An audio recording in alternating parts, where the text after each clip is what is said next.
In 1941, having overrun most of Western Europe, Adolf Hitler set his sights on conquering the Soviet Union.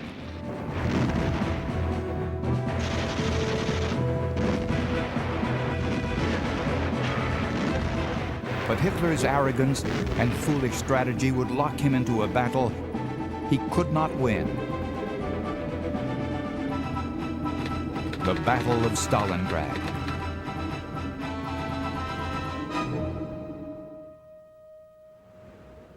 Stalingrad was a quaint city of parks nestled on the Volga River, which served as the gateway to Russian Asia. By war's end, it would barely resemble its former self. The city was of little strategic importance, but it lay in between two key areas Hitler coveted. To the north was Moscow, of which Hitler promised the German people the swastika will fly over the Kremlin. To the south were the Caucasus, with a bounty of precious oil to tempt the Führer. By capturing Stalingrad, Hitler could secure protection of the German army's northern flank when they invaded the Caucasus for badly needed fuel.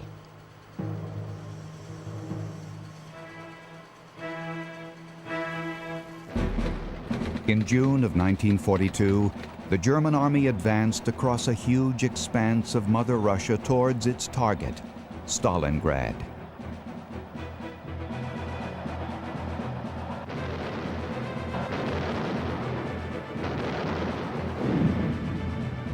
This footage of a cold-blooded killing shows how little regard the Nazis had for any Russian life they came across.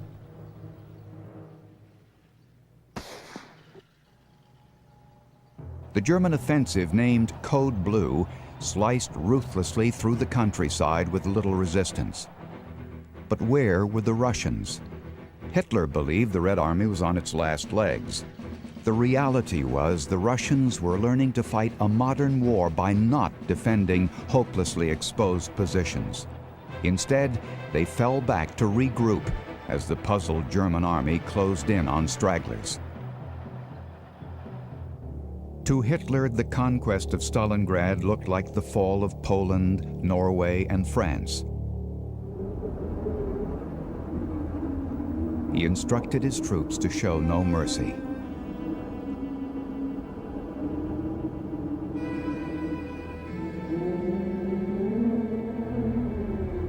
Overconfident, the Führer abandoned his carefully worked-out plan to settle matters in Stalingrad before moving onto the Caucasus. Instead, he tried to take them simultaneously. General Halder tried to persuade Hitler that he could not sustain two powerful offensives in different directions, so Hitler dismissed him. At this moment, Hitler could have taken Stalingrad if his combined armies concentrated first on the city and then pursued the Caucasus. His blunder was to attempt to take them both simultaneously. Hitler's haste gave the Soviets precious time to regroup from the Don to the Volga. It was the pivot point of the Battle of Stalingrad. The Nazis had laid 22 pontoon bridges over the Don River as they rolled eastward, but still no Russian army. The Germans began a 40-mile march to the Volga. Their massive army of 330,000 men and 500 tanks was led by a man chosen through favoritism rather than ability. Friedrich Wilhelm Ernst Paulus had never commanded a regiment, let alone a division or corps. Nicknamed the Noble Lord, he wore white gloves and changed his uniform twice a day. But the stress of the next 6 months would transform the Noble Lord into a rabid dog.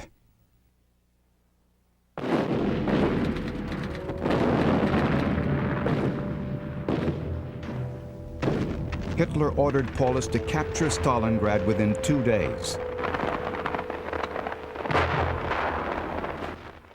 Young Nikita Khrushchev supervised the moves of Lieutenant General Yeremenko, the Russian commander in charge of Stalingrad. But the door-to-door fighting would soon come under the control of General Vasily Chikov. This ruthless peasant son with his gold-capped teeth and rumpled uniform told Yeremenko, We shall hold the city or die there. Through every gutted building and every barricaded street corner, Stalingrad became a Soviet fortress.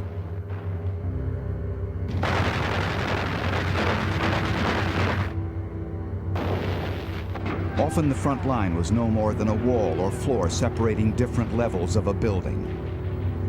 The Russians contested every foot of ground. German gains were measured in yards. Russian soldiers seeded the streets with mines and dug trenches to scurry from one building to another. They drew the Germans into a maze in which they were trapped in killing zones.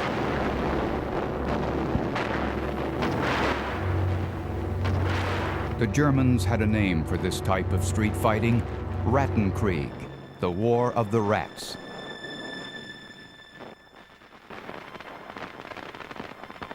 The city became a rat's nest of snipers, with each side bringing in their best marksmen.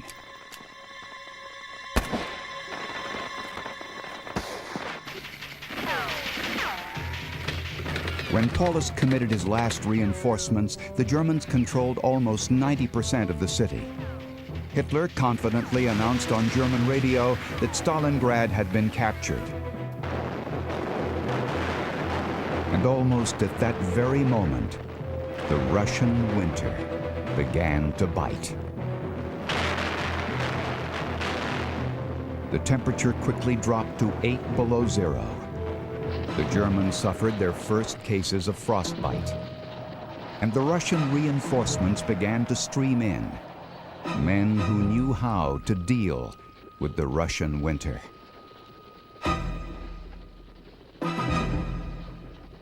Generals Vasilevsky and Zhukov now mapped out the Russian strategy for victory at Stalingrad.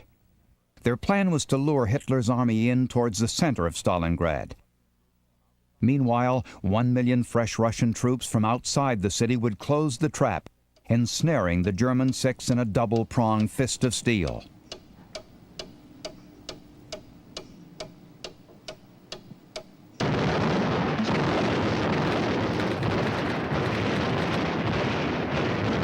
The Russian offensive begins with a cryptic communique from Moscow. Send a messenger to pick up the fur gloves.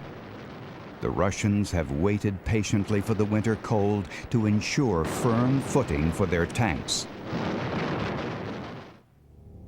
At Berchtesgaden, Hitler learns of the Russian counteroffensive. An aide urges him to permit the Sixth Army to break out from the trap. Hitler screams, "I won't leave the Volga." His reckless determination leads the German Sixth Army towards disaster.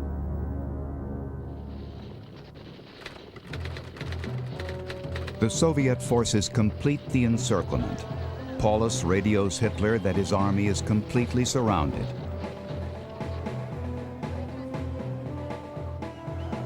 The Soviets are jubilant when they finally link up. They have ensnared the Germans, who can now be starved into submission.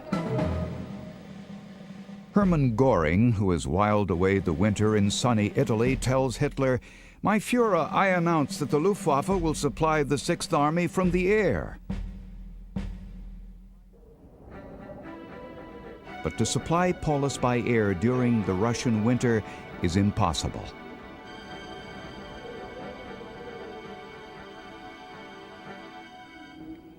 Hitler now looks to Leningrad for help from Field Marshal Erich von Manstein.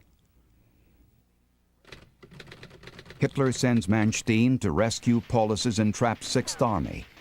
Manstein gets within 35 miles of Paulus, who at this point might save his men by blasting a path through to Manstein.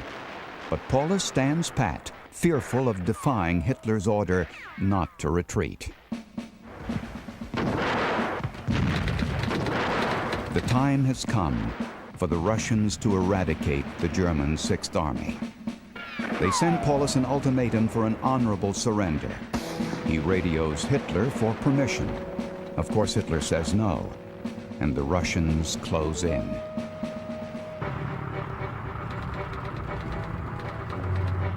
The last German airstrip falls.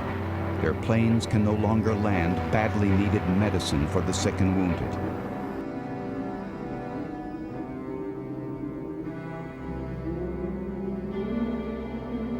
The last plane out to Berlin carried farewell letters from German soldiers to their families.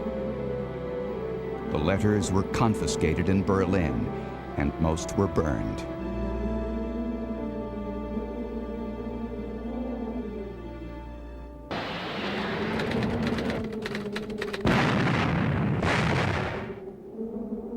Paulus radios Hitler one last time. Final collapse cannot be delayed more than 24 hours. The Fuhrer replies with a macabre gesture. Hoping Paulus will commit suicide, Hitler promotes him to Field Marshal, knowing there is no record in military history of a German Field Marshal being taken prisoner.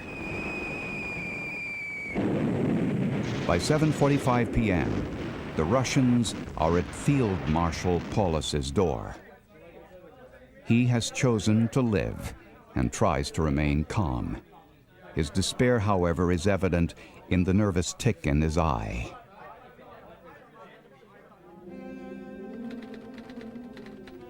At Stalingrad, Joseph Stalin's military power has been dramatically reborn while the spirit of the German army has been broken. In 24 below zero weather, 91,000 German survivors, half-starved, frostbitten, wounded and dazed, hobble off to the frozen prisoner of war camps of Siberia. Only 5,000 will ever return.